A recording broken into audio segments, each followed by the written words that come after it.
Gujarat files படம் BBC வெளியிட்டானே, ம். அந்த திரைப்படத்த தமிழகத்தில வெளியிட அனுமதிச்சதுங்க. இது அனுமதிக்கலைங்க. ம்.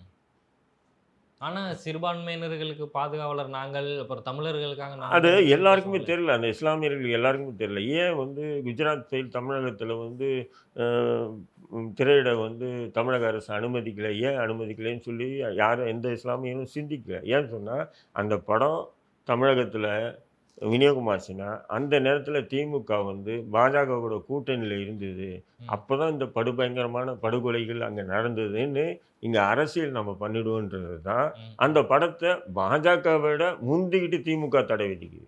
ம். சரி. இப்ப இந்த கிங்டம் படம் ஒட்டுமொத்த தேசிய தமிழினத்துக்கு எதிரா அவமானத்தை ஏற்படுத்தக்கூடிய ஒரு படம்னு சொல்லி கருத்து வரும்போது, அப்ப இந்த படத்த தமிழகத்த என்ன பண்ணணும்? ம். தடுத்து நிறுத்தலாமா இல்லையா? நீ வைகோ உங்க கூட்டணி கட்சியில இருக்கக்கூடிய வைகோ கூட அறிக்கை வைகோ, விட்டு வேல்முருகன். எல்லாமே வெளியிட்டிருக்காங்க இல்லையா? வேல்முருகன், வைகோ ம். எல்லாமே. அப்ப நீங்க தடை ஈஸியா அது தடை விதிக்கலாம் இல்லையா? அ அதுவும் வந்து தமிழகத்தில எடுத்த படம் இல்ல. ஆந்திரால எடுத்த படம். ஆந்திரா. அங்க ஓடட்டும். ம். இங்க நீங்க அத அனுமதிக்கிறீங்க.